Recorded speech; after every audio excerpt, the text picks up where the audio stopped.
તો કોંગી નેતાઓની વિજય રૂપાણી સાથેની મુલાકાત બાદ ગુજરાતના મહેસૂલ મંત્રી કૌશિક પટેલે નિવેદન આપ્યું। તેમણે કહ્યું કે કોંગ્રેસ ખોટા ઉપધામા કરે છે।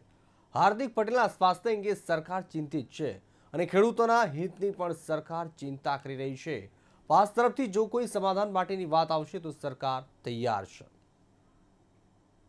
મુખ્યમંત્રી વિજયભાઈએ સૌરભભાઈના નેતૃત્વમાં સૌરભભાઈ, હું અને પ્રદીપસિંહ જાડેજા ત્રણેય મંત્રીઓએ આ આગેવાનોને બોલાવ્યા। 1.5-2 કલાક એમની સાથે ચર્ચા કરી, પ્રશ્નોની પણ ચર્ચા કરી, અનામત અંગેની પણ ચર્ચા કરી, ખેડૂતોના દેવા બાબતોની પણ ચર્ચા કરી।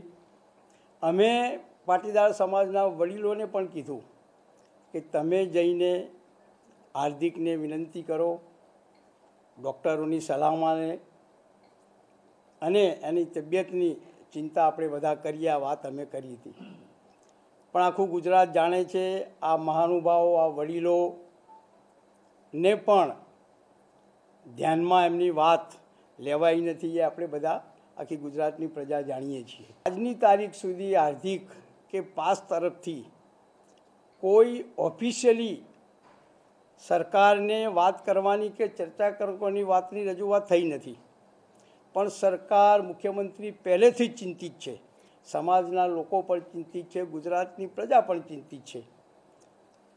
બે વાત મુખ્ય, અનામતની વાત જે કહેવામાં આવે છે, સરકાર શરૂથી જ આખી પ્રજા જાણે છે એ પ્રમાણે વૈધાનિક, કાનૂની અનામતનો આખો વિષય છે, આખા દેશમાં છે। બીજા રાજ્યોની સરકાર આ પ્રશ્નને હલ કરવા માટે કંઈક નિર્ણયો લીધા તોય પણ કોર્ટના માધ્યમ દ્વારા આ થઈ શક્યું નથી। એટલે એક અનામતના વિષયની જે વાત ચાલે છે, જે હાર્દિકના જે મુખ્ય મુદ્દા બે છે એમાંનો એક મુદ્દો છે ગુજરાત સમગ્ર દેશની અંદર વિકાસની દૃષ્ટિએ, ખાસ કરીને ખેતીના ક્ષેત્રમાં, એગ્રીકલ્ચરના ક્ષેત્રમાં સતત છેલ્લા 5 વર્ષથી 11% કરતાં વધારે જીડીપી સાથે ગ્રોથ કરી રહ્યું છે।